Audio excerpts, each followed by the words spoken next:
त्वयि परमात्मन्मादृशान्मोहान् कथमतनुवशत्वान् बुद्धकेशां यदेवम् सुगतमगधरं वा वागीशं शिवं वा जितभाभिमन्ये भासुरं श्रीजिणम्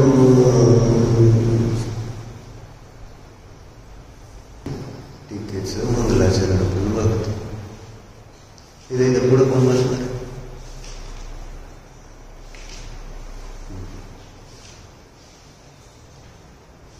मंगलाचरणामध्ये पद्मप्रभू धारिय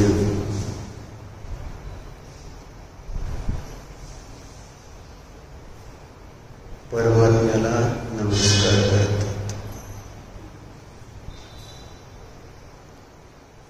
बुद्धिपूर्वक नमस्कार करतात. लक्ष देऊन, म्हणजे बुद्धिपूर्वकचा अर्थ लक्ष देऊन नमस्कार. आपण लक्ष देऊन करतो का? लक्ष देणं करताना दुकानात गिऱ्हाईक आल्यानंतर लक्ष द्यायचं,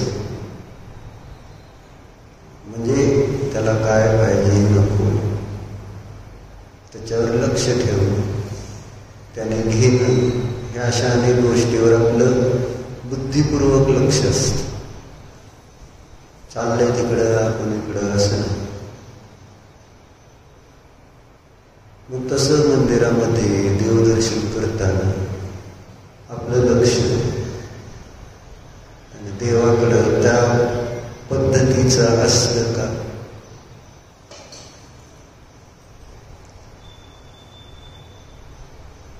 दुकानात रोज रोज गिऱ्हाईक केलं तरी आपलं लक्ष असतं. असं नाही की आता रोजच आहे म्हणून आता लक्ष द्यायचं कमी केलंय, बंद केलंय, लक्ष देत नाही असं होतं. पण मंदिरात मात्र रोज रोज रोज रोज येता येतं लक्ष किती दिलं जातं.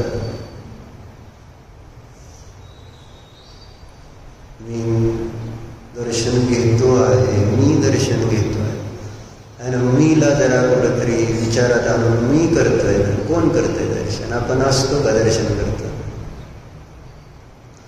मीला कुठं घेऊन आपण दर्शन करतो का मीला मंदिराबाहेर ठेवूनच आलेलो असतो?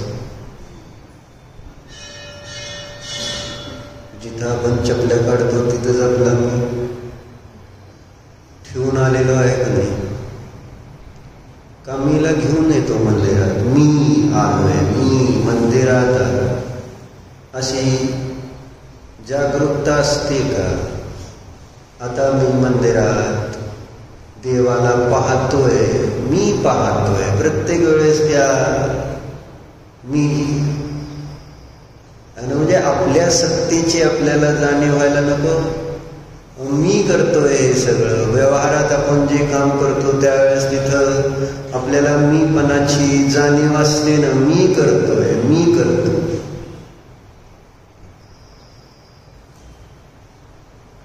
मग तसं इथं मी करतोय एक एक गोष्ट असं कळलं पाहिजे, वाटलं पाहिजे. म्हणजे मीला घेऊन मंदिरात पोचलो तर मला लाभ होईल, आणि मीच नसलो तर मग कोणासाठी आलो? शरीर नुसतं आलं मंदिरात तर त्या शरीराला दर्शनाशी काय प्रयोजन? शरीर जड आहे ना, त्याच्यामध्ये चेतना नाही, जीव नाही, भाव नाही. त्याला काय फरक पडणार आहे? डोळ्याने काय बघितलं आणि काय नाही बघितलं म्हणून डोळ्याला काय फरक पडणार आहे? कानाने काय ऐकलं आणि काय नाही ऐकलं तर कानाला काय फरक पडणार आहे?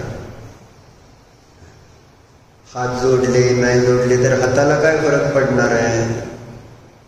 कुठलंही अंग जे आपण देवदर्शनासाठी, स्वाध्यायासाठी उपयोगात आणलं तर ते शरीराची अंग जड चेतन आहे, ते तर पक्का आहे का नाही? त्याला मी स्वच संवेदन तर आहे का? मी कानाला, डोळ्याला, हाताला त्यांना कळतंय का?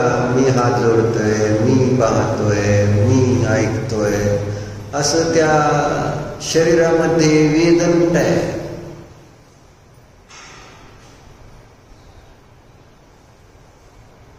आणि त्यामुळं त्या शरीराला त्याच्या फळाशी काही घेणं देणं नाही.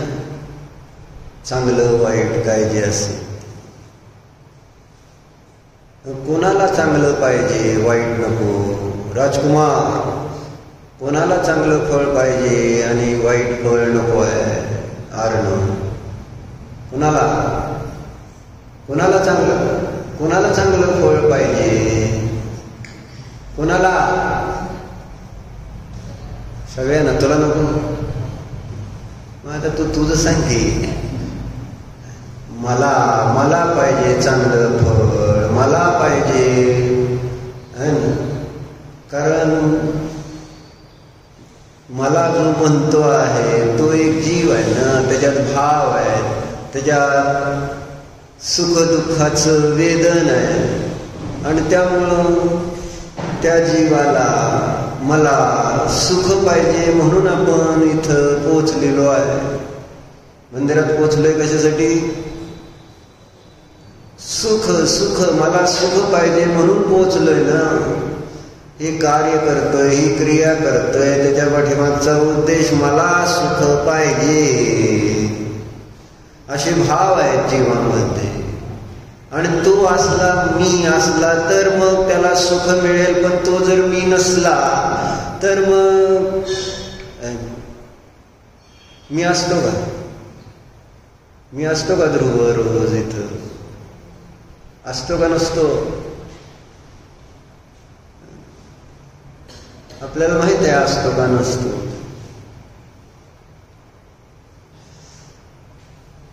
आपण असतो इथं रोज तर, आणि आपल्याला जर सुख मिळत असतं तर आपल्याला रोज उठवायला लागेल का पप्पांना, मम्मीला? उठा उठा उठा. का आपण जसं पुण्याला जाताना स्वतः उठून जाणार तसं, कुठं गावाला जायचं म्हटलं स्वतः उठून तयार होणार. तिथं रोज तुम्हाला त्यावेळेस म्हणावं लागतं का उठा उठा उठा, जायचंय पुण्याला? इथं असं का म्हणावं लागतं? कारण मी आलेलोच नाही. पुण्याला कोणाला जायचं असतं, गावाला कोणाला जायचं असतं? तुला जायचं असतं, बरोबर आहे का नाही? आणि त्यावेळेस मग तिथं तुम्हाला पप्पा लागत नाहीत, मम्मी लागत नाही, कोणाची गरज आहे? तुम्ही जागृत असता का नाही तिथं, किंवा सकाळ झाली मला या पहिल्या गाडीनं काही केलं तरी जायचंच आहे, फिक्स आहे का? याला म्हणायची जागृतता स्वतःबद्दलची. इथं काय जर उठवलं नाही तर यायचं असं काय आहे का? उठवलं नाही तर झोपूनच राहणार ना मी. आता उठायची पण इच्छा असते किती, आणि ते पण शास्त्राला जायचंय किंवा मंदिरात जायचंय म्हणून किती आपल्याला उत्साह असतो. अरे जितू काका नसते, मामा नसतं तर बरं झालं असतं. म्हणजे उघड रोजचे जायचं, शास्त्र ऐकायला रोज उठवायचं. एखाद्या वेळेस म्हणून म्हटलं शास्त्र नसलं तर बरं वाटतंय ना. मग नाही शास्त्र ना, मग झोपा, निवांत झोपा. बरोबर आहे का? बरं वाटतं का नाही? शास्त्र नसलं तू झोपला असला तर. सांगायचं तात्पर्य एवढंच आहे, आपण मीला घेऊन येत नाही, त्या मीला आनंद मिळत नाही, आणि मीला आनंद नाही मिळत म्हणून मीला उत्साह नसतो धर्म कार्यांमध्ये. मीला उत्साह कुठं असतो? मला उत्साह कुठं?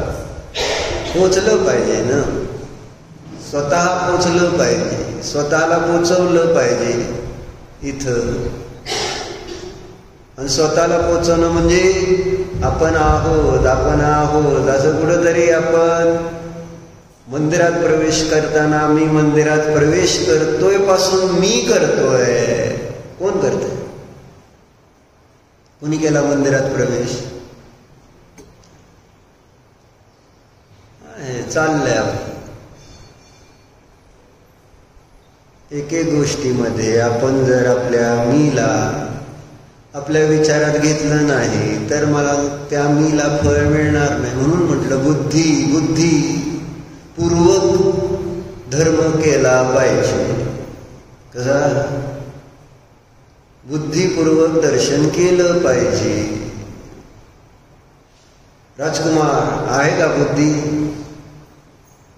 पूर्वक असं म्हणतात. मग इथं बुद्धिपूर्वक पद्मप्रभू मल्हारी देवदर्शन करताना म्हणून असे म्हटले ते, माझ्यासारख्या मोहाने मुग्ध असणाऱ्यांना मी नाही पडणार, पाया पडणार नाही, पूजणार नाही असं म्हटले ते ना. असं आपण कधी म्हटलंय का?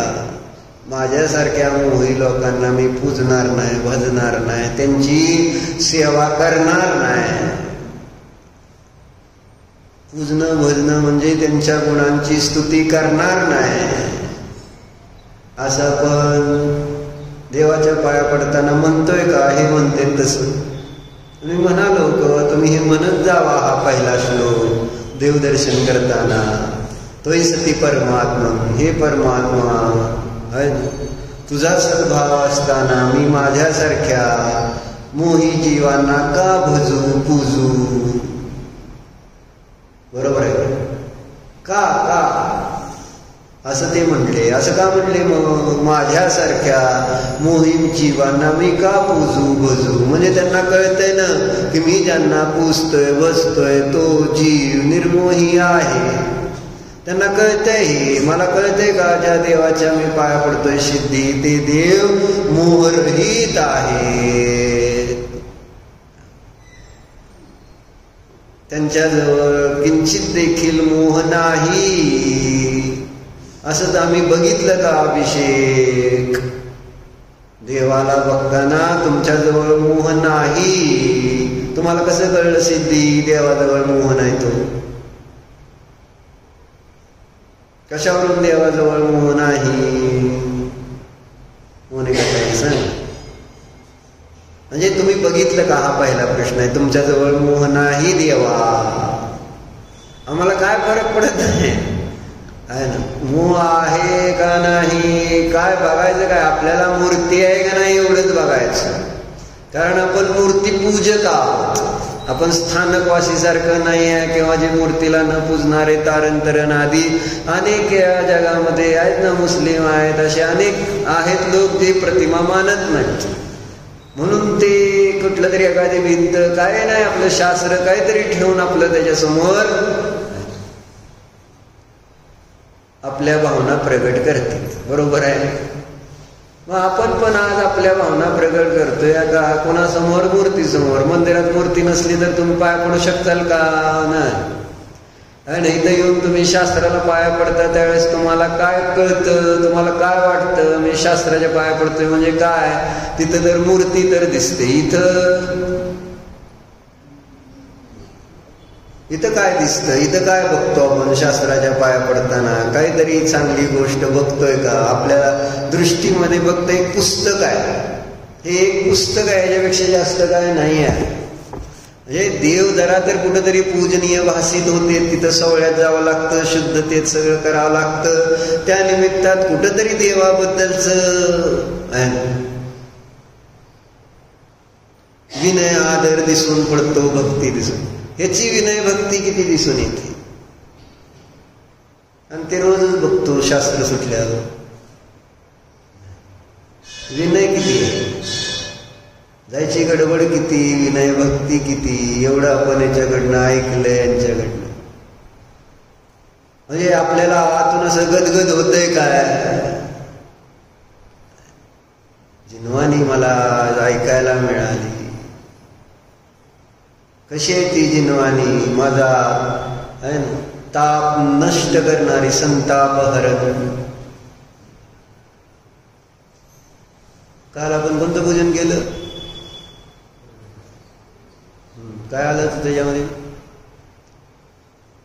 संतप्त मानस शांत हो जिन के गुणों के गान में वेव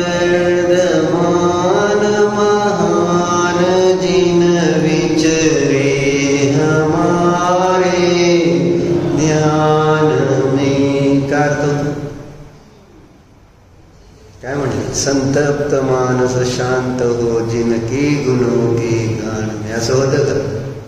ज्यांचं गुणगान करताना माझं संतप्त मन, आपलं मन तापलेलं असतं का? नसतं.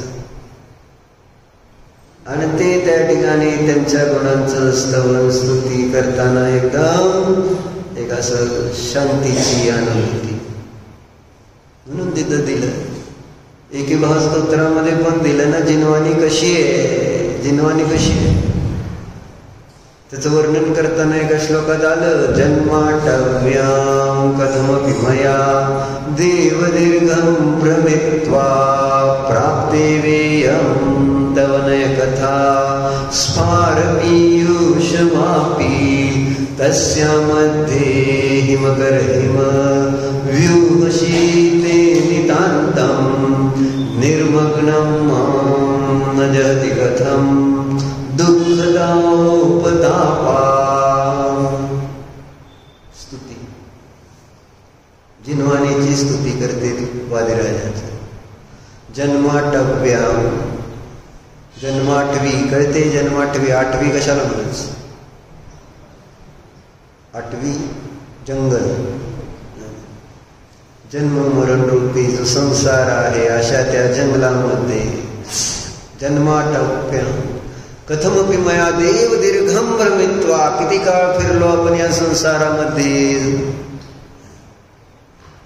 संसार सागरामध्ये किती दीर्घं भ्रमित्वा, अनंत काळ मी या जन्म मरण रूपी संसारामध्ये फिरलेलो आहे. असं मग असं फिरत असताना कथमपि म्हणते, प्राप्ते वेयं तव नय कथा स्फार पीयूषवापी. आणि मला काय मिळालं आज? वादिराजाचार्यांचं म्हणणं आहे, मला काय मिळालं, मला आज काय प्राप्त झालं? प्राप्ते वेयं तव नय कथा. नय कथा म्हणजे भगवंतांनी सांगितलेली जिनवाणी आहे, श्रुतज्ञान आहे, शास्त्र. मला आज है ना आपली वाणी प्राप्त झाली, आपलं शास्त्र, आपलं सम्यक ज्ञान है ना मला मिळालं. हित आहे त्याच्यामध्ये सांगितलं गेलेलं आहे, ते आज मला प्राप्त झालं. कशाप्रमाणे? प्राप्ते वेयं तव नय कथा स्फार पीयूषवापी. अमृताने भरलेली जणू काय थंडगार. त्यांनी पुढे त्याची विशेषण दिली, तस्यामध्ये हिमकर हिम व्यूहनीते नितांतम असं म्हणलं. त्या विहिरीमध्ये पाणी कसं आहे? एकदम थंड, बर्फासारखं थंड, स्वच्छ, शुद्ध पाणी आहे. काय उन्हाळ्यामध्ये जसं बघतो ना, असं पाण्याची विहीर चांगली असली तर, आणि त्यात दुपारी पोहायला गेलाय, ऊन आहे, दुपारी पोहायला गेल्यानंतर त्या पाण्यात उडी मारताना किती वेळा विचार करणार?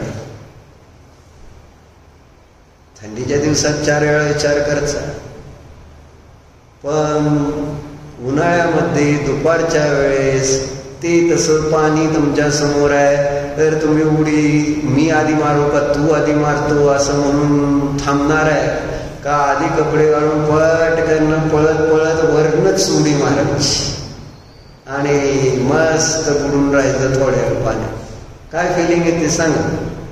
बरोबर, अनुभूती तर घ्या राव है ना. त्या पाण्यात गार, पाण्यात आहा, गुड फिलिंग येते ना, ते सांगा.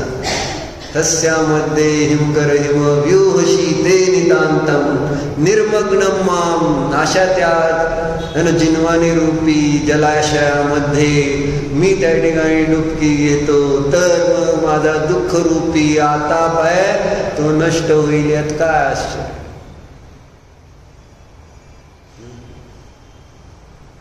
असं सुंदर आहे असं मला सांगायचं.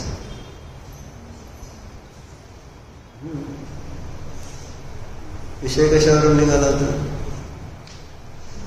कशावरून निघाला? मोह. मोह भगवान मोहरहित आहे ना, असं म्हणलं होतं.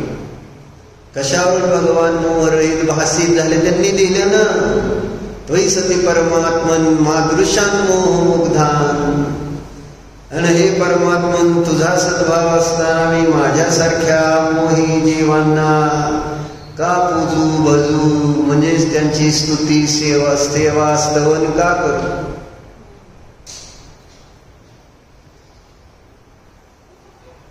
बुद्धिपूर्वक नमस्कार याचं नाव आहे ना, समजतंय त्यांना.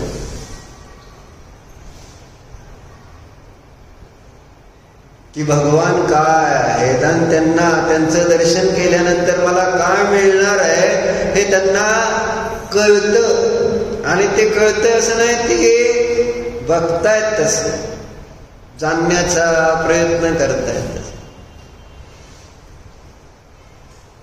आपण कसं बघतो म्हणून आपल्याला भगवंतांचा पत्ता तर माहिती आहे का? भगवंतांचा ऍड्रेस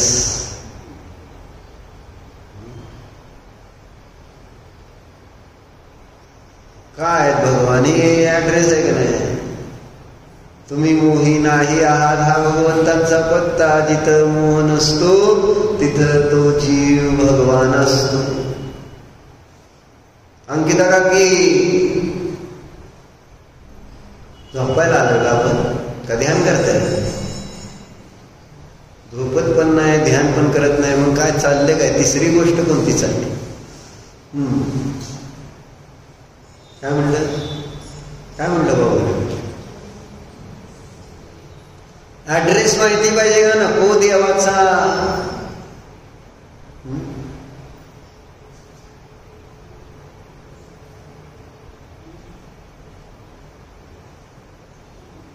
पोचणार कसं? जर पत्ताच नसेल तर पोचणार कसं?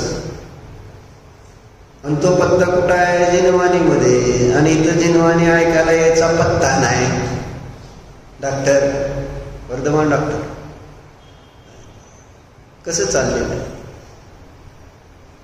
हे ज्या माध्यमातून आपल्याला देव काय कोण आहे ते समजणार आहे, देवाची ओळख, देवाचं घर आहे ना, त्याचा पत्ता आपल्याला मिळणार आहे. आणि तेच जर मी समजून घेत नाही तर मग आपल्याला त्या देवाच्या दर्शनामध्ये काय लाभ होतो? भगवान तुम्ही निर्मोही आहात म्हणजे ते म्हणायला तर पाहिजे ना, तुम्ही मोहरहित आहात. म्हणून इथं म्हटले ना, मादृशान मोहमुग्धान कथमतनु वशत्वान, असं म्हणतात. माझ्यासारख्या मोही जीवांना, म्हणजे तुम्ही मोही नाही आहात असंच म्हणायचं का नाही त्यांना?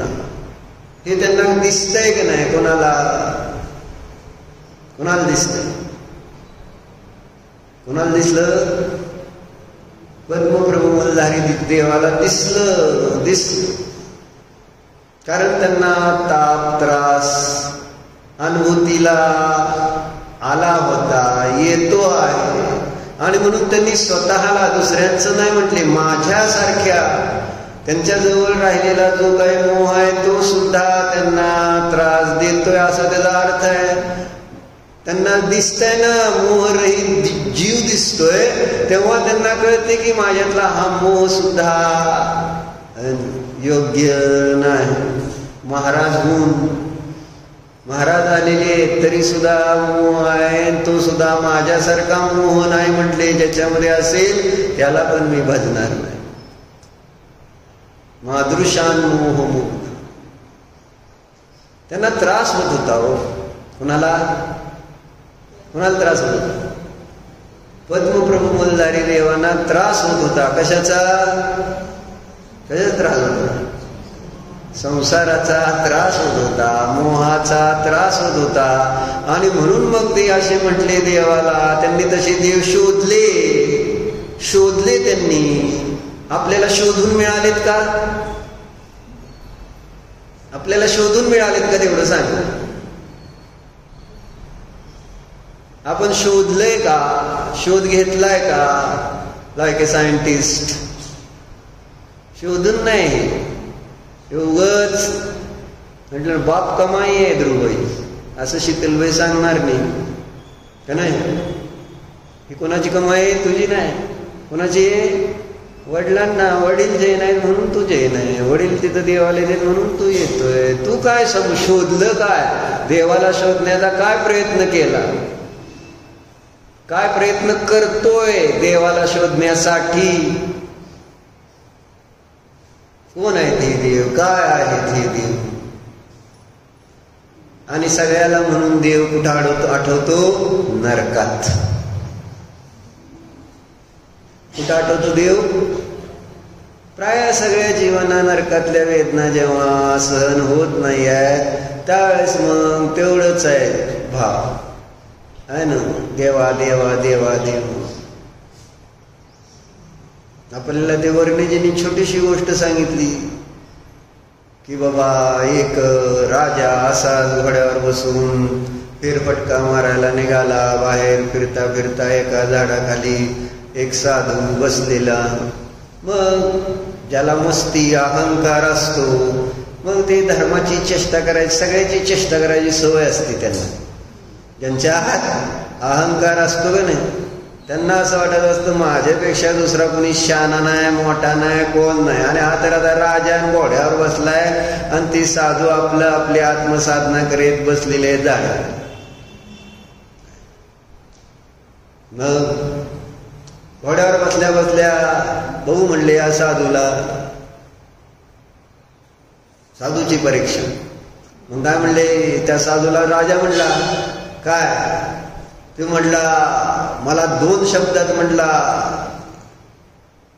काय देवाची ओळख करून देऊ शकशील काय आणि माझी ओळख करून देऊ शकशील काय? 2 शब्दात, जास्त नाही. 2 शब्दात मला माझी पण ओळख झाली पाहिजे आणि देवाची पण झाली पाहिजे.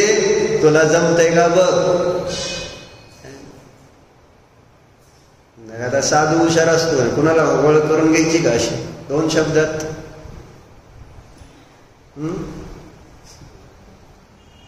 काय तुम्ही शब्द घ्या, तुम्हीच ओळख करा आहे ना. आम्ही आपलं बसलोय ना ऐकायला तुमचं, एवढंच 2 शब्द.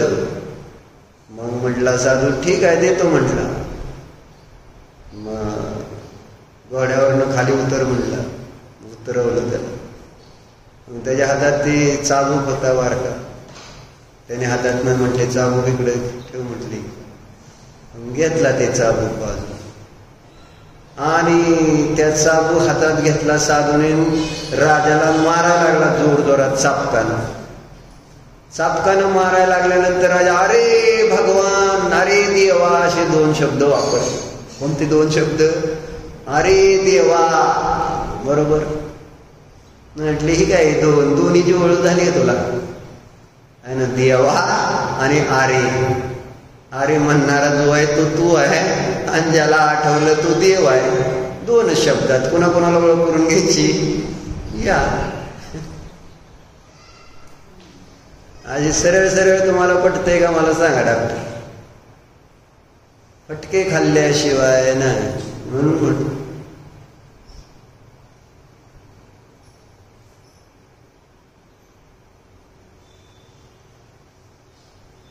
म्हणून कालची गोष्ट आपली राहिली होती. कुठपर्यंत आली होती? कुठपर्यंत आली ती गोष्ट? आत्महत्या केली त्यांनी. आत्महत्या करण्याचा प्रयत्न केलेला होता. बरोबर आहे.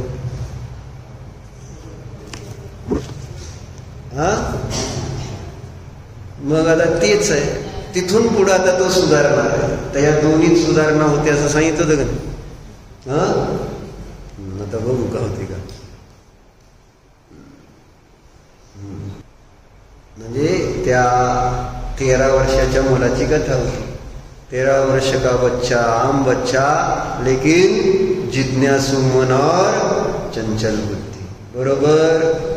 आणि त्याचा तो स्वामी होता. जिज्ञासु मन और चंचल. आणि मग त्या जिज्ञासू मनामुळं आणि चंचल बुद्धीमुळं झालं काय? आजूबाजूच्या गोष्टीचं अट्रॅक्शन. त्याला तो ते गल्लीमध्ये सिगरेट ओढणारे लोक दिसले आणि ते जी काय कला करत होते ती कला त्याला आवडली. नकला, बरोबर आहे. ती कला त्याला आवडल्यानंतर ते बघून त्याला बरं वाटलं आणि मग तशी इच्छा निर्माण झाली की आपण पण असं काहीतरी करावं. बरोबर आहे. त्याला असे भाव झाले. मग एक दिवस कुठून तरी त्याने ती घेतली वस्तू आणि तशा पद्धतीने काय केला, धूर काढायला लागला. धूर, त्याला सिगरेटशी मतलब नव्हतं. बरोबर आहे. धूर काढायचं. कॉलेजच्या दिवसामध्ये धूर काढते आणि नंतर दुकानात बसायला लागल्यानंतर ते व्यसन लागतं पैशाच. सिगरेट ओढणार आणि धूर काढणार. धूर काढायचे दिवस कोणते? तरुणपणाची. आणि तुमचे कोणते दिवस आहेत? मग नंतर ते सिगरेटचं जसं व्यसन लागलं तसं ते व्यसन लागलं. प्रत्येकाला अशा पद्धतीचं व्यसन एकेका इंद्रिय विषयाच्या अधीन झालेल्या जीवांचं आहे. झालं. मग पुढं काय झालं, आता ती वस्तू ती चांगली नाही आहे, मग कोणी सहजासहजी त्याला देणार नाही आहे. तेव्हा त्याने काय केलं, चोरी करायला लागला आहे ना. इकडून तिकडून चोरून पैसे घेऊन कुठून तरी व्यसन लागलं ना, व्यसन. आणि एकदा व्यसन लागल्यानंतर चोरी केल्याशिवाय राहत नाही. बरोबर आहे का बाहुली बहीण? दुकानात चोरी करता का नाही? करावीच लागते. त्याच्याशिवाय थोडंच दुकानदारी चालते. सगळं करावं लागतं ते जर आहे ना. व्यसन लागल्यानंतर त्या व्यसनाच्या पाठी ही कॅन डू एनिथिंग. आपण संसारामध्ये काही करू शकतो का नाही? काही म्हणजे कोणतंही पाप आपल्याला करायला त्या ठिकाणी भीती वाटत नाही. कुठं पाप करताना कुठं भीती वाटत नाही? संसार भीती वाटते का सांग? रात्री जेवण करताना असो किंवा कंदमूळ खाताना असो किंवा काय म्हणायचं हॉटेलमध्ये खाणं पिणं असो, म्हणजे अशा अनेक नाही अनेक गोष्टी आपल्याला काय काय सांगते भीती वाटते काय झालं. मग काय झालं होतं पुढं? मग त्याने ते ओढता ओढता पुढं काय झालं, काय झालं पुढं? एक दिवस त्याला असा उगाच भाव झाला की जे काम आपल्याला लपवून करायचंय ते त्या ठिकाणी चांगलं कसं असू शकेल, आणि जर चांगलं नसेल तर मी का करू? बरोबर. म्हणजे शास्त्राला आल्यावर वाटतं थोड्या वेळासाठी तसं, परंतु ते इथपर्यंतच राहतं. इथून बाहेर घरी गेल्यानंतर राहतं का? घरी गेल्यानंतर पहिलं काम कोणतं? ध्रुव. दुकानात गेल्यानंतर पहिलं काम काय केलं? काल मोबाईल घेतला, स्नॅप कोणाकोणाचे आलेत, काय काय बघितले त्याच्यातले, आणि जे बघू वाटले कोणाकोणाचे ते बघितले, आणि मग 2, 4, 5, 6 आता बघायचं. मी पेपर वाचतो यातलं बघत होतं स्नॅप. काय त्या स्नॅपमध्ये जे काय टाकलेलं असतं त्याच्यामध्ये काय असतं काय एवढं मला सांगत एक माझा प्रश्न. आणि ते स्नॅपचॅट असं म्हणजे मूर्ख बनवणारे पाहिजेत जगामध्ये. सांगा बाहुबलीमध्ये जगामध्ये लोक मूर्ख बनायला तयार आहेत, फक्त मूर्ख बनवणारा पाहिजे. बरोबर आहे का बाहुबलीमध्ये? तेच आम्ही करतोय. व्यापारी म्हणजे काय? गिरायकाला मूर्ख बनवण्याची क्रिया. मूर्ख बनणारे तर आहेत, फक्त सिस्टमॅटिक पद्धती. आता त्या स्नॅपचॅटवाल्यांनी काय केलं? एवढंच केलं की जर तुम्ही मध्ये लिंक काय म्हणा तरी त्याला ब्रेक काय म्हणते त्याला ट्रिक म्हणजे एक दिवस जरी ते तुटलं तर काय होतं मग? तर मग काय होतं हा प्रयोग? म्हणजे रोज कुठला तरी एक फोटो टाकायचाच असतो त्याच्यावर. असं ते स्नॅपचॅट नावाचं एक ॲप आहे, आणि त्या ॲपमध्ये त्यांनी असं सांगितलं की जर तुम्ही एक दिवस नाही टाकलं तर तुमचं ते तुटणार, आणि तुटल्यानंतर मग ह्यांना मोठी शिक्षा मिळते. काय शिक्षा मिळते मला अजून कळलं नाही. काय काय काय करते तरी ते स्नॅपचॅटवाले येऊन तुम्हाला जेलमध्ये घालतात का? तुम्ही आज आमचा स्नॅप टाकला नाही म्हणून. का फटके मारतील, काय करतील, काय म्हणजे ती तुटली नाही पाहिजे एवढंच त्यांच्या डोक्यात बसलंय. आणि मग ती मुलं काय नाही झोपेत असो नसो कुठं रेंज येऊन येते नाही येते, जिथंही रेंज येऊन पकडायचं पण स्नॅप पडला पाहिजे. किती मूर्खता आहे त्याच्यामध्ये. आणि कशाचा स्नॅप, काय स्नॅप, काही त्याला अर्थ नाही आहे, फक्त टाकायचं आहे. आणि तरुण पिढी म्हटलं नाही, मूर्ख बनवणारी पाहिजे तरुणांना, म्हणून तर अतिरेकी सगळे तरुण असतात. आणि आजकालचे स्नॅपचॅटवाले दुसरे अतिरेकी आहेत. स्नॅपचॅटवाल्यांनी त्यांना अतिरेकीच बनवलंय, त्यांना काय कळत नाही. स्नॅप टाकायचा, त्याच्यावर कुठलं तरी एखादा व्हिडिओ बारका काढायचा टाकायचा, एखादा कुठं जेवायला बसली त्याचा फोटो काढ, कुठं काहीतरी बाहेर गाडीत चाललाय तर त्याचा फोटो काढा. मग कशाचा टाकतो रे, टी शर्ट बघितला फोटो टाक, हॉटेलात बसला त्याचा फोटो टाक. म्हणजे काय त्या फोटोचा म्हणजे मिनिंग नाही. म्हणजे जर थोडा विचार, पण ह्यांना आत्ता कळतं का सांगाय, जसं शास्त्र आपल्याला कळतं का आहे ना, तशा पद्धतीचं हे आहे. म्हणजे ह्यांना कसंही सांगा, त्यांना आजपासून तू सोडून दे म्हटलं स्नॅपचॅट तर सोडतो का, मन पंचगुण टाकल्याने आजपासून स्नॅपचॅट करणार म्हणतो. चांगलं भवितव्य चांगलं आहे त्याचं. म्हणजे लक्षात हळूहळू जर आपल्याला आपण बघायला मोठं झाल्यानंतरच कळतं. आता जर तिथं तुला कॉलेजला असताना सांगितलं असतं तर म्हटलं स्नॅप, आणि हे का करायचं, सगळे करतात म्हणून. त्याचं इतके दिवस झालं काय म्हणायचं, त्याची स्ट्रीक, त्याचं काय म्हणायचं त्याला, त्याची स्ट्रीक इतके दिवस तुटली नाही, काय इतके दिवस तुटली नाही. अरे नाही तुटली, मग त्याला काय मिळाल, किती पैसे कंपनी देणार, काय देते काय कंपनी, देते त्याला पैसे तुमचेच घेणार. त्याच्यासाठी स्नॅपचॅटसाठी काय लागत असेल जे आम्ही त्याच्यासाठी इंटरनेटचा बॅलन्स घ्यावा लागणार, त्याच्याशिवाय तर ते होणार नाही. फुकट आहे का ते. आणि उघड टाकत बसायचं आणि तुटलं तर काय त्याचं काय, त्याने त्याच्यातनं काय नाही म्हटलं ना, एक व्यसन, आकर्षण. आणि ते काय सगळेजण करते. आणि माझं तुटलं नाही, मग माझे वर्ष झालं, माझे 360 दिवस झाले, माझे 720 दिवस झाले, किती दिवस झाले तुझे. त्यामुळं बांधलं गेलेलं कर्म किती मोठं आहे हे आपल्या लक्षात तर येतं का. एका समयामध्ये 70 कोडाकोडी साखर. एक स्नॅप टाकला तर किती मोठा कर्माचा बंद झाला. देवाचा टाका, मी म्हटलं ना स्नॅप टाकायचे, टाका ना मग चांगले टाका ना, चांगले सुविचार टाका, चांगलं देवाचं टाका, बघू द्या. आणि तुमचा स्नॅप कोण बघणार नाही हे मला माहिती आहे. त्यावेळेस वाचून हे रोज देवाचंच टाकतोय म्हणणार फोटो, नाहीतर देवाचंच काहीतरी विचार लिहितोय. मग करा ना असलं काहीतरी, स्नॅपच टाकायचे आहे, वाईट नाही, मग चांगलं पण त्याच्यात असतं, नाही असं नाही, पण चांगलं कुणाला कळतं. न्यूक्लिअरचा एनर्जीचा उपयोग बॉम्बच की.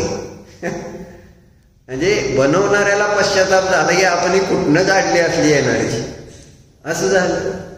ज्यांनी ते ॲपलवाल्याला त्याने बनवला, त्याला पश्चाताप झाला, पोरं बिघडली. तर त्यांनी पोरांना दिला नाही कधी फोन ॲपलचा, माहिती आहे का. स्टीव्ह जॉब्स वगैरे होता ना, त्यांनी पोरांना दिलं नाही. बिल गेट्सनं पण आपल्या पोरांना काय तसलं देत नाही, ते साधे फोन वापरतात ते. म्हणून म्हटलं ना, आजकाल आपल्याकडे जे कलिंगड वगैरे सुद्धा ते असे, आता पूर्वी नदीच्या काठी यायचे, आता इथं शेतात पण, आणि इतकी औषधं मारून ते एक जण कलिंगड विकणार म्हटलं, मी माझ्या घरात कधीच कलिंगड आणत नाही म्हटलं, माझ्या शेतातलं तर कधीच आणत नाही. मला माहित आहे ते विष सोडून दुसरं काय नाही. अशी फळं डाळिंब पिकवणारा जो कोणी असेल तर मी कधी डाळिंब माझ्या बागेतलं खातच नाही. मला माहित आहे मी काय केले, द्राक्ष वगैरे सगळं माहित असतं. त्या टाईपनं हे स्नॅपचॅटवाल्याला विचारलं ना, तुझी पोरं स्नॅपचॅट, अरे यार आहे का म्हणणार. ते लोकांना मूर्ख बनवण्यासाठी केलेली गोष्ट असते. आणि लोक सगळे काय करतात, लोक सगळे मूर्ख म्हणून आपण पण मूर्ख बनायचं का. अर्णव तुझं आहे का स्नॅपचॅट अकाउंट, काढायचं आहे का, काढायचं का, नको आत्ता नाही म्हणतोय, थोड्या दिवसांनी बघू. इंस्टाग्रामवर तर आहे का तुझं, नाही फेसबुकवर तुझं आहे का काय नेहा अकाउंट, नाही बोलत म्हणजे आहे. फेसबुकवर कोण नाही तर मला माहिती नाही, कोण नाही तर फेसबुकवर, सगळे फेसबुकवर आहेत. सरिताताई तुम्ही आहे का फेसबुकवर, नाही व्हॉट्सअपवर आहे का, कुठल्या तरी एका ॲपवर सापडणारच आहे प्रत्येक जण. अशी अडचण आहे. काय असतं काय जर विचार केला, जोर जाऊ दे, म्हणजे बाकीचं ठीक आहे, व्हॉट्सअपवर थोडे काहीतरी ऐकतील करतील, पण ज्या गोष्टीतनं काहीही सार निघत नाही अशा गोष्टी करणं म्हणजे केवळ काय म्हटलं, स्मोकिंग काय आणि स्नॅपचॅट काय, एस दोन्ही एस होत आहे. स्मोकिंग म्हणजे एस पासून सुरुवात आहे आणि स्नॅपचॅट पण एस पासूनच आहे. दोन्ही व्यसन सारखे आहेत का वेगळे? असं आपल्याला वाटतं की बाबा हे व्यसन नाही आहे कुठलं, स्नॅपचॅटवर. पण ते व्यसन आहे की नाही हे कळलं नाही आपल्याला, कारण त्याच्याशिवाय बेचैन होत. स्नॅप नाही टाकला तर बेचैन होतो, आणि स्नॅप टाकला म्हटल्यानंतर त्याच्यावर त्याचे मित्र कोणी असतील त्यांचे स्नॅप बघितले नाही तर बेचैन होतो. आणि ज्यामुळं बेचैन होतो त्याचं नाव आहे व्यसन, वाईट सवय म्हणजे. म्हणून आपल्याला कळते आपल्याला कोणत्या वाईट सवय लागल्या. जसं आता तुम्ही बेचैन होता का नाही, थोडे पाहुणे झाला बेचैन होता का बाहुबली बाई तुम्ही, म्हणजे वाईट सवय आहे नाही. बेचैन झालं की वाईट सवय म्हणजे. आणि ती संसार करण्यासाठी बेचैन झाल्या, धर्म करण्यासाठी बेचैन होताल तर ते चांगलं असेल. पण असं कधी होत नाही. आणि धर्म करण्यासाठी बेचैन होत नसतो. ज्याला धर्म समजलाय तो सदैव शांत असतो, त्याला कसलीच आकुलता नसते. आहे का? असं आहे जसं शांतीसागर महाराजांना आकुलता होती का देवदर्शनाची, होती का विरोबाई? काय नाही, देवदर्शन नाही झालं म्हणून माझा धर्म नष्ट होत नाही. संलेखनाच्या वेळेस शेवटी त्यांना त्रास झाल्यावर म्हणले नाही मला आता कुठं नाही, आता घरात राहू द्या माझ्या, म्हणले ना. म्हणजे बेचैन नाही, पण तुम्ही आम्ही बेचैन होणार. अरे देव देव देव देव दाखव मला, देव दाखव. अरे देव दाखवा काय मर्जी. आणि आपल्याला बाकीच्यांना वाटतं बघा देव बघायचे त्याला किती चांगला आहे किती. अरे काय चांगलं काय वाईट त्याच्यातला अर्थ कळतो का? संक्लेश विशुद्धी काय अंतर कळतं का? जेव्हा जे कार्य करताना माझं शरीर साथ देत नसेल, माझी त्यामुळं संक्लेश होत असतील तर तिथं त्या देवाला नेऊन सुद्धा लाभ होणार नाही. परिणाम विशुद्ध. म्हणून धर्मामध्ये बेचैनीचा विषय, जिथं बेचैनी तिथं धर्म नाही, आणि जिथं धर्म आहे तिथं बेचैनी नाही, अशी व्याप्ती आहे. बरोबर आहे, बेचैन नाही, ठीक आहे, शांती. मग ही कसा बेचैन झालं का? कुठं मिळते काय करते काय नाही असं. मग शास्त्र ऐकल्यावर लगेच भाव झाले नाही तुझे, नियम घेतो. बाहेर गेल्यावर काय होतील भाव, परत कोणतरी स्नॅप परत म्हटल्यावर काय होईल, परत वाटेल नाही राव तसला आहे ना. मग झालं असंच.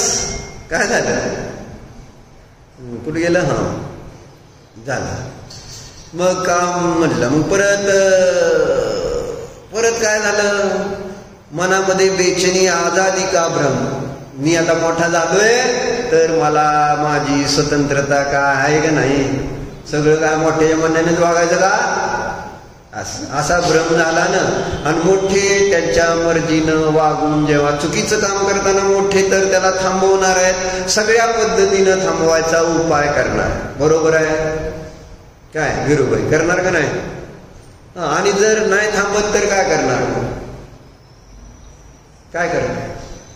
तुम्ही त्यांच्याशी संबंध तोडताल, बरोबर आहे, किंवा तो तुमच्याशी संबंध तोडेल, बरोबर आहे. शत्रू होणार का नाही तुम्ही त्यांचे, ते तुमचा शत्रू, तुम्ही त्यांचे शत्रू आहे ना. शत्रुता व्हायला वेळ लागत नाही. तुम्हाला वाटतंय माझा मुलगा, तुम्ही फक्त थोडंसं उलट वागा, नाही तुम्ही त्यांचे शत्रू झाला तर बोला. किती तुम्ही 30-35 वर्ष त्याला सांभाळलं ना, 30 वर्षाचा आहे का नाही, 25-30 वर्षाचा, तुम्ही 30 वर्ष सांभाळलं म्हणून का आहे म्हणून ते तुमचं झालं असं समजू नका. फक्त एकदाच उलट तुम्ही बोलून बघा, त्याच्या मनाच्या विरुद्ध करून बघा, काय होतंय बघा. त्याच्या बायकोला काय म्हटलं तर चालतं का त्याला? मोनिका ताई, पुष्करच्या बायकोला तुम्ही काय बोलला तर त्याला चालतं का? बायको पुष्करला व्यवहाराने. आणि जर रोज तुम्ही जर त्याच्या बायकोला खावायला लागला ना, बघा तुमच्याशी नाही भांडला तर, रोज काय माझ्या बायकोच्या किरकिर लावली म्हणाल का नाही, म्हणाल का नाही? तुमचं तसं चाललं नाही, आपलं विचार करणे असा व्यवहार होतो का नाही? असंच. मग झालं काय, मग सगळं मोठ्याचं रोज रोज ऐकायचं, त्याला कंटाळा आला, म्हटलं असलं जीवन जगण्यात काय अर्थ नाही, मेलेलं बरं, पण मरायची पण हिंमत नाही. त्यावेळेस कुठून तरी थोडं ते बी खाल्लं आणि तिथं थोडं मरता मरता वाचला असं. पण त्यामुळं झालं काय, उस दिन वह बालक सचमुच काय झाला, बच गया न सिर्फ शरीर से बल्कि आत्मा से भी. उसी क्षण एक नई शुरुआत हुई. आता बघा काय झालं. आता आतापर्यंत आपण काय झालं, मोहात कसं शिरलो, आता मोहातून बाहेर ही एक इथं जे मादृशान मोह मुग्धान म्हणायचे ना, कुणाला कुणाला पद्मप्रभू मल्हारी देवा, ते त्या मोहातून बाहेर पडण्यासाठी म्हणायचं. त्यांना आता पश्चाताप होत होता. हे सांगायचं की मी कसला असला मोह करतोय ज्यामुळं मलाच दुःख होतंय, त्या मोहाचा मलाच त्रास होतोय, असा त्यांना त्रास मोहाचा व्हायला लागला. आणि म्हणून मग ते त्या देवाजवळ गेले की हे परमात्मा, तुझा सद्भाव असताना मी मोही जीवांना का पूजू बजू. कारण त्यांना मोहाचा त्रास सहन होत नव्हता. मग झालं काय, ह्याला पण आता तो त्रास झाला, मरता मरता वाचला. आता काय झालं बघा, मग त्याने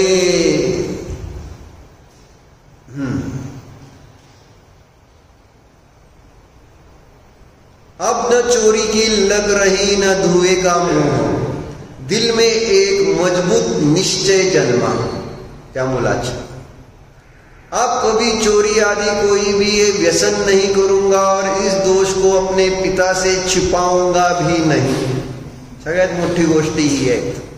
मंदिरात आला, देवाजवळ गुरुजवळ आल्यानंतर कोणती गोष्ट महत्वाची आहे, आपले दोष लपवायचे नाही.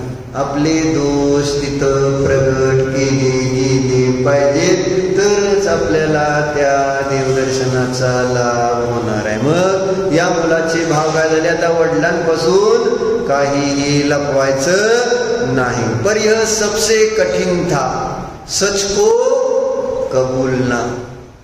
खऱ्या गोष्टीला कबूल करणं सोपं आहे काय, जे चुकलोय आणि आता ते सांगायचंय, इझी नॉट इझी. आता तुम्ही आज मला सांगा काय काय चुकला म्हटलं तर सांगता येईल का तुम्हाला?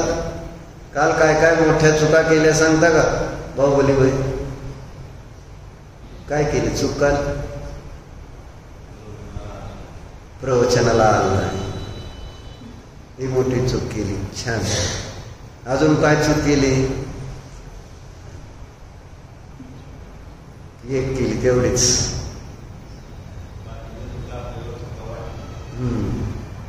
बरोबर.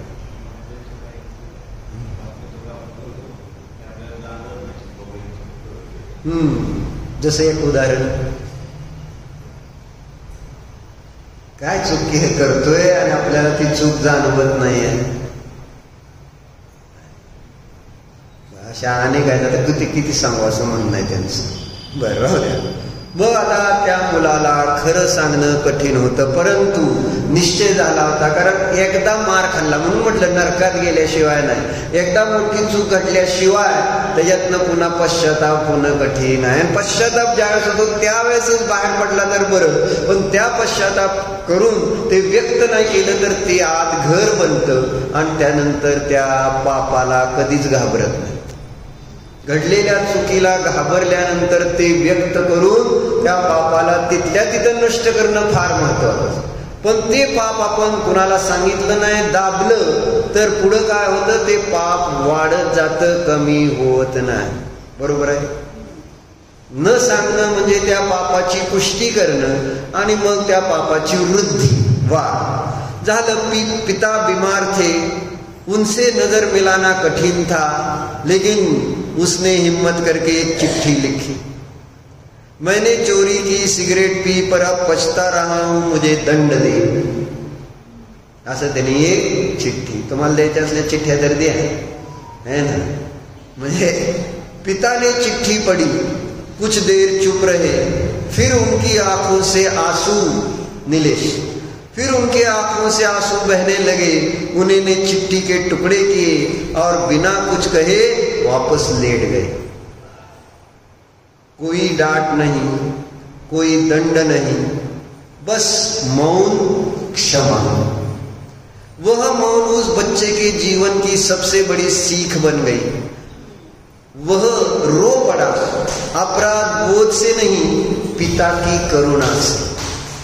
बड़ा होकर वह बच्चा जो आगे चलकर एक सफल व्यवसायी और सभी के लिए एक प्रेरणा स्रोत बना, वह अपने संस्मरण में लिखता है। यह गांधी जी की कथा वर्क एक्चुअली, जब कोई व्यक्ति अपना दोष स्वेच्छा से स्वीकार करता है, उसे दोहराने से तौबा करता है, तो वह सबसे शुद्ध प्रायश्चित्त है। काय करतो? आपलं दोष स्वतःच्या इच्छेने स्वीकारतो आणि परत ते दोष करणार नाही असं त्या ठिकाणी निश्चित करतो, तर त्याच्या एवढं मोठं दुसरं प्रायश्चित्त नाही। गलती करना स्वाभाविक है, पर उसे स्वीकारना महानता है। प्रायश्चित्त सिर्फ दंड नहीं, आत्मशुद्धि का अवसर है। बच्चों में अपराध नहीं, सुधार की क्षमता देखिए। मुलांमध्ये केवळ अपराध नाही तर सुधारण्याची पण है ना योग्यता पहा, और उन्हें क्षमा का स्पर्श दीजिए। आइए हम स्वयं भी आत्म मंथन करें और बच्चों को भी यही सीख दे कि सच्चाई, साहस और प्रायश्चित्त ही जीवन का सच्चा उजाला है। म्हणून मंगलाचरण म्हणजे एक प्रकारे ब्रह्मधारी देवाने केलेलं प्रायश्चित्त म्हणा किंवा प्रतिक्रमण आहे, की आपले दोष व्यक्त केले की माझ्यासारखा मोही हे व्यक्त करणं गरजेचं। ओम नमः भो प्रभो मनोचन काय कृतकार्य सौरभ समारंभारंभ क्रोध मालमाया प्रमाण इत्यादी विमोचन माझ्याकडून या भावात पूर्वभावात खऱ्या शास्त्र गुरु यांचा विद्यमान घेतलेल्या व्रतामध्ये अतिक्रम व्यतिक्रम अतिचार अनाचार दोषमत एकेंद्रियापासून पंचेंद्रियापर्यंत ज्या काही जीवांची हिंसा झाली स्वाध्याय करीत असताना घडलेले सर्व दोषांशी मी पश्चाताप व्यक्त करून क्षमा मागतो। हे माझे सर्व दोष मिथ्या हो, मी माझ्या मध्ये राह, या सर्व दोषांविषयी मी प्रायश्चित्त करतो।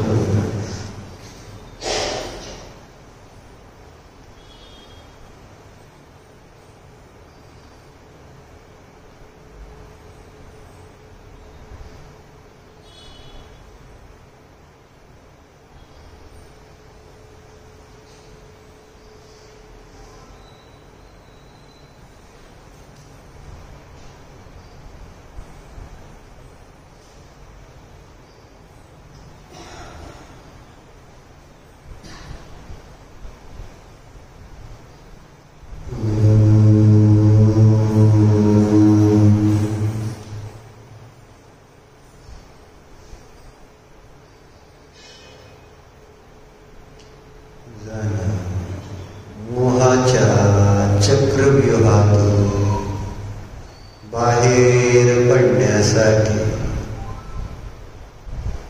निर्मोही स्वभावाला जाणे। हा मी जीव स्वभावाने परद्रव्याच्या मोहाने रहित आहे। परद्रव्य माझे काही लागत नाही।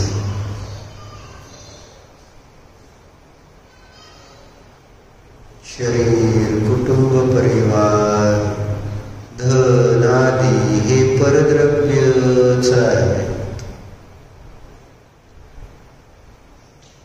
ते माझे नाहीत।